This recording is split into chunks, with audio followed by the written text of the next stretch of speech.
All right, welcome in hockey fans in the desert Southwest. It is back to hockey time, back to NHL hockey time. This Sunday special presented by Bell Ford. Scott Strandy, Seth Askelson here with you. We are in beautiful Gila River Arena. The last time we were here, Seth, it was quite a while ago. We were talking playoff hockey. The season's a little late to start. It's going to be a little different, but it's going to start. Yeah, and it's going to start almost similar to what we saw back in 2012, 2013, right? I mean, the 2012 part of that season didn't exist, but right. Kind of a shortened, a little bit longer. Instead of 48, it's 56. But you're going to see what a lockout-ish season looks like, right? I mean, yeah. And I mean, unfortunately, we almost had a little bit of a lockout or a strike to begin with, just to even get to this season, as there was some negotiations that maybe not a lot of people saw in terms of the escrow. Yes. Obviously, revenue is a big issue. I mean, we saw the NHL basically sold its divisions for the year, which, I mean, look, right. Is it weird? Sure, but I mean, it keeps a lot of people employed, especially some of the great employees of the Coyotes. Yep. I mean, you and I know, right? Usually, like, production staff, camera people, writers might be the first to go. Yep. In terms of that stuff, and you know, selling the helmet ads and divisions, while a little wonky, it's going to keep a lot of people employed. And I mean, the Coyotes, one of the few teams to have fans this year, so it's really important to keep those production people, the people who bring a great game day experience, even though it's going to be only about 2,500 fans. Still important to bring that great game day experience for those 2,500 people. Okay, before we talk the schedule and this craziness about 56 games in 115, 116 days, whatever it is, let's talk a little bit about that part of it, Seth, the part that you just brought up about fans and keeping it safe. And one of the things I've been harping on, and if anybody listens to the podcast, I've been harping on the fact that you got to stay relevant, right? No matter what you are, the podcast has taken away a lot of things for a lot of people, but the relevancy and staying relevant for your fan base is important if you're going to stay relevant in the future. Right. So how important do you think that is to have the 2,500 and to make sure it's done safely and correctly? Well, it's really important to make sure it's done safely and correctly, right? I mean, we saw earlier today the Dallas Stars confirmed 6 players, 2 coaches have COVID-19. We saw the Blue Jackets not necessarily come out and say anybody has it, but they're not going to practice due to COVID-19 related concerns. So safely is the big thing, right? I mean, you can open the doors and let anybody in that you want, right? I mean, we've seen different events, you know, Sturgis and different rallies during the political season that had people in them. Yep. Didn't look very safe, right? And what happened? There's a lot of bad rep. The people surrounding them get the bad rap. So not only is it important to have those fans and kind of build your brand, yep, but it's very important to do it safely, because if you bungle this, you're going to be known as the team that gave COVID to your fan base. And that's, you know, it's almost worth not letting anybody in to take that hit. But the Coyotes, they're a smart organization. You know, Javier Gutierrez kind of being the, for lack of a better term, the mouthpiece for Alex Miller, right? The brains. Right. Obviously, Yep. Merlot, a good businessman, but Javier Gutierrez, always out there. Very great to speak, and he knows, like, as you saw in the video interview that's on the YouTube page now. Sure. He says it multiple times, right? The number one concern is safety. Yep. So, you know, if Javier Gutierrez is heading this and really overseeing it, then I trust that there's going to be a big measure of safety, and it really is going to be safety first. Okay, so let's talk about this craziness. 56 games, you alluded to it, the kind of like a strike type season, lockout type season.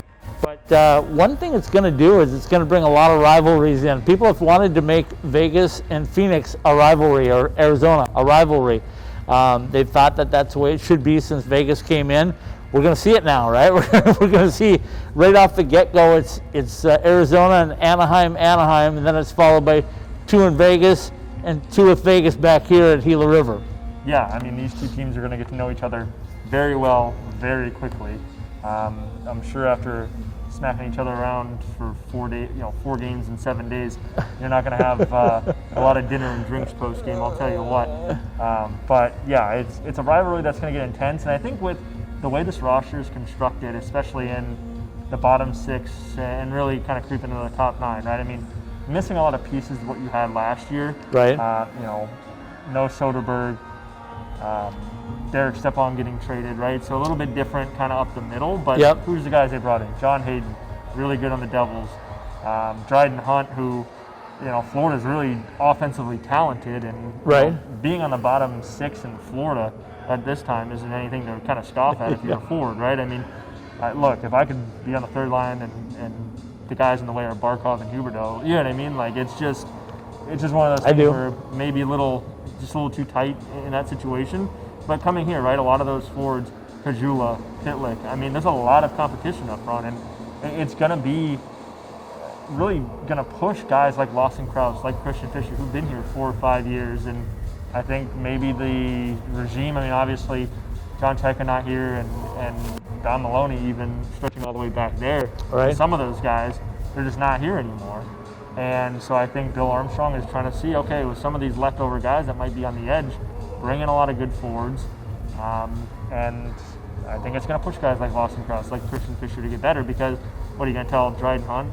No, right? The way he's been playing, the way Kajula's been playing in training camp, both in practices and scrimmages, I mean, I could see that guy in the top 6, right? And however you feel about Drake Kajula, whether he's, does that mean the team's in trouble if he's in the top 6, or does that mean he's improved? I think it's the latter. Yeah, I do too. Obviously playing with North Dakota and playing with Nick Schmaltz, winning a national championship, that's huge pedigree.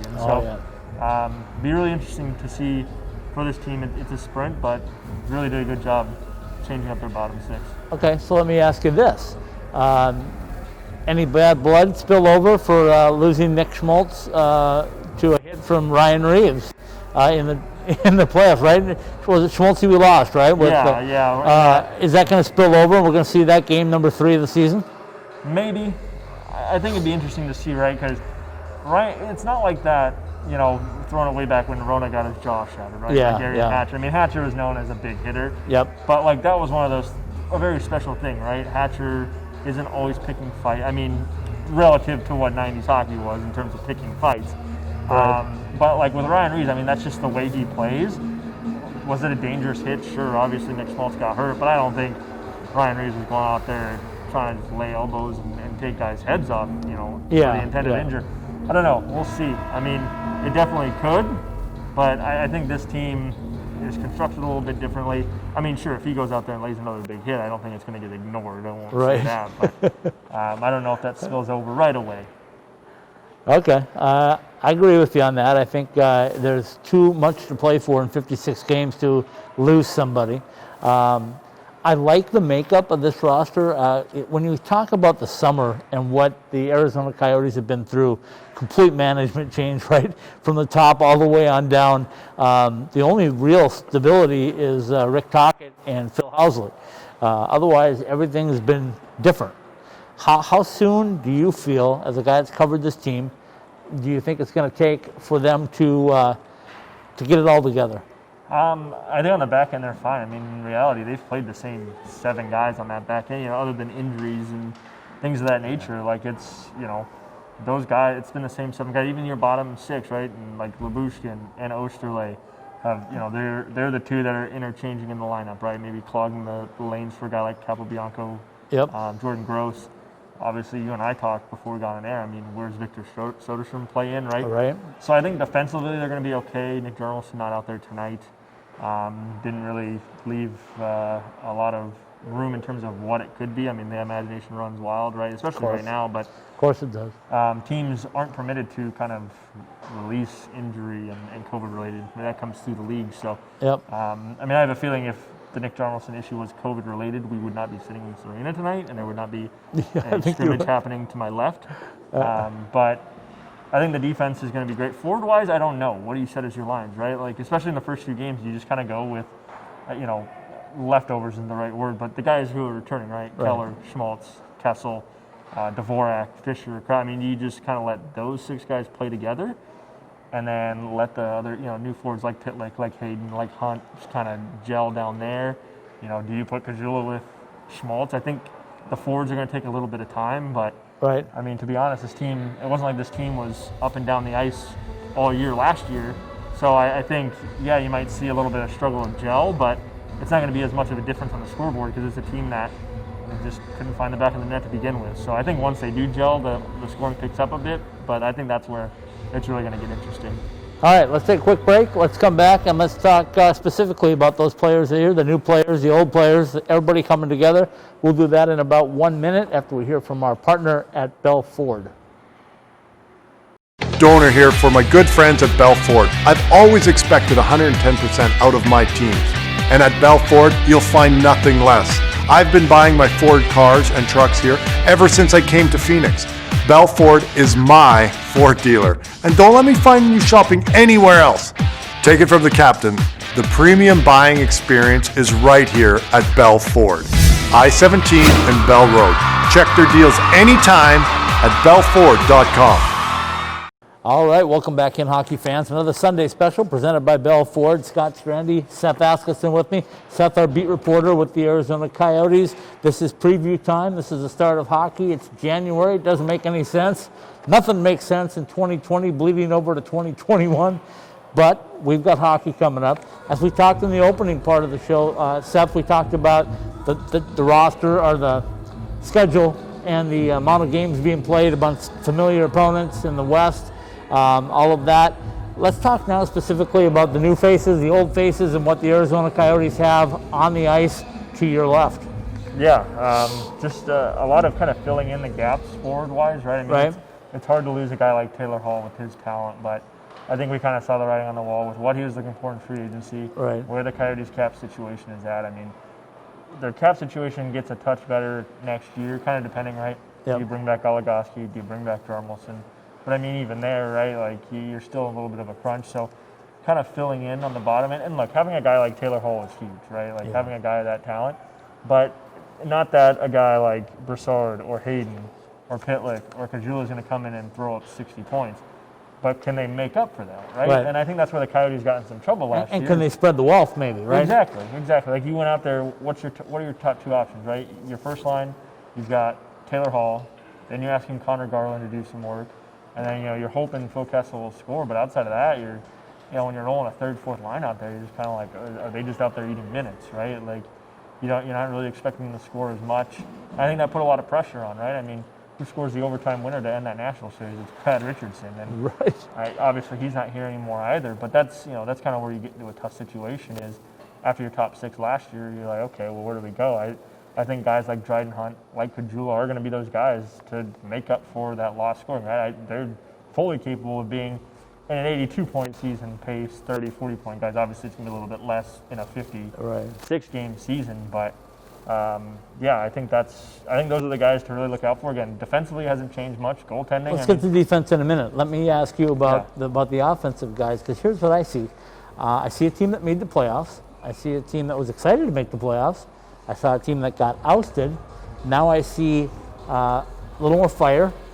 Phil Kessel coming in, quote-unquote, healthy this year, as opposed to maybe not last year, or at least not fully. I see a lot of guys that got a little tougher. Pitlick, Hayden, guys like that. You hear the horn, they want to hear that a lot this season. But when you're talking about the toughness, the finishing, you and I talked about they like to move the puck, they look good moving it, but it doesn't matter how many times you move it if you don't finish it within the back of the net. Yeah. So your thoughts on that? I mean, it's going to have to come from your top guys. As much as you want, those bottom six, top nine guys to score, like, it's going to have to come from Kessel. It's going to have to come from Keller, from Schmaltz, from Dvorak, right? Like, those are the guys. There's a reason they're getting paid that money. Keller's extension kicks in, obviously, this year, and that's a lot of money for a guy who, they're paying him like he's supposed to put up 65, 70 points, and he's fully capable. Right. Cousin Keller's a great hockey player. But that's where they need to get into, right? Like, they need those top guys to finish. Yeah, it's nice to have that bottom scoring, but you have to finish at the top end, and that's where they struggled last year, right? Yep. Kessel not scoring as much. Yep. Schmaltz, he missed some time. Obviously, didn't play in the playoffs. But those are the guys that have to finish for you. I'm going to give you three names, and you tell me what first pops into your head when I give you three names. Barrett Hayton. Work. He needs work. Yeah? I thought maybe Barrett was going to come in with a little more fire after playing over in Europe and maybe being a little more seasoned after the World Junior Championships of last season. Okay? That makes sense. Work. Now I bring up Victor Soderstrom. If Victor makes the roster, what does Victor bring? Youth. Yeah? Right, you look at that back end, Oliver Ekman-Larsson is far away from the 20-year-old he was the last time the Coyotes made the playoffs. Jarmelson's getting older, Goligoski's getting older, Demers is getting older, right? Like, all of a sudden you're starting to think, okay, a couple retirements, a couple non-contract renewals, and Victor Soderstrom's in your top 4, right? Like, right. All of a sudden you're like, okay. And you done Jacob Chikrin? Yeah, exactly. It's going to be, your top 3 are going to be Ekman Larson, Chikrin, and Soderstrom, right? Like, so everybody that watched the World Juniors obviously heard an awful lot about John Faranucci. Any chance John Faranucci gets a shot this year with the Coyotes? A lot of injuries are going to happen. I think the way they stacked their roster in free agency with forwards, right? Again, yeah. It's such a logjam. Like, it even hurts guys like Michael Bunting, Chaput, Unique. I mean, Unique is a guy they think that could really crack a roster relatively soon, if not this year, next. I know a couple of those guys are on one-year deals, but John Hayden goes out there and plays well. Well, they're not going to pay him, right? Same thing with Dryden Hunt. Like, if he goes out there and puts up 25 points in 56 games, like, it's not a bad pace, especially over an 82-game season. So I don't think he gets a chance. It'd be nice to see him in the AHL. I think he might get a lot of opportunity down there. I think the Roadrunners are having a really powerful top 6, top 9, just because there's such a log jam up here. Yep. But, again, the taxi squad plays into that, right? It's not like a normal season where you send guys down. They're going to keep probably Bunting, to put guys that have suited up a couple times and know the system just in case something happens. So. Okay, so let's jump to the defensive side. You and I talked off camera a little bit about the defense, but tell everybody what you see defensively for the Arizona Coyotes this year. How are they going to be? It's going to be the same, right? It's the same 7 guys over the last 3 to 4 years, which I think is good if you're a team like the Blues who had some younger defensemen, like a Vince Dunn. But it's hard when, you've had the same defense for 3-4 years, and again, those contracts are coming up, right? Goligoski, Demers, Jarmelson, it's nice because you have a lot of guys that can play, but again, I think next year you're going to see 2-3 fresh faces, right? Like, if Lyubushkin doesn't get a lot of playing time, I was surprised he came back this year, right? Like, he's been in Arizona, and he's kind of splitting time with Osterley. Thought he'd maybe go back to the KHL. I think he likes it, to be honest with you. I think he likes it here. Yeah, I mean, it's a good life, right? I mean, you get paid 6 figure, in a high 6 figure. It's not $100,000. It's $700,000, $800,000. But if he's not that concerned about playing time, at this point in his career, he'll stay. But I mean, next year's a great chance for him to crack the roster. But is he going to finally be like, I've ridden the press box for 3 years, and averaging 40 games a year? Like, is it worth? And folks, he hasn't done any work for us in the press box. He's just been. Yeah, of course. Yeah. Sitting on the good side of the press box. I'll tell you what, where they hide the steak up there. Okay, as we wrap things up, obviously every team wants to build from the goal out. Unique a little bit this year in the fact that Aiden Hill's on a one-way deal. Darcy Kemper's back. Antti Ranta's back. As far as we know, everyone's healthy. You're going to need goaltenders in a 56 game in 116 days or whatever it is. Your thoughts on the goaltending? Do they stay healthy? B, do they make it all work? They're going to stay healthy. I think they'll make it work in terms of with Aiden Hill, right? You don't want to put a guy like that on waivers where a team like Ottawa could use Aiden Hill, right? Yeah. Like, they have Matt Murray.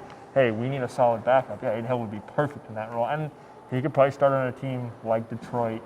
Some of those teams that are going to be expected to sit near the bottom. It'd be hard for San Jose. They traded for Dubnyk, still have Martin Jones. Could be a good backup in Anaheim, right? Like, there's a lot of spots where he could go in and play well. So I think he's going to ride as the third, right? He's going to be one of those extra players that gets scratched every night. I don't think they're going to risk putting him on waivers at all, especially if they're going to have to pull him up in case of an injury. But I think the Coyotes are -1 goaltender by the end of the year in terms of trade-wise. I think no matter how they play, I think they're confident enough in Darcy. I think Ranta is not on the roster by the end of the year. Just, if they get out to a bad start, you get out to a bad start in a 56-game season, you're handcuffing yourself. Yeah. So they get out to a bad start, they trade him to a contender, and even if they're in it, maybe they trade him to get a piece. Obviously they're down their first-round draft pick this year. So. Yep, that's where I was going to end it. We know where they struggled through. We know Mr. Armstrong is here now. He's starting to put his footprint on things. I don't think it's going to be as difficult a year for the roster as I thought it might be originally.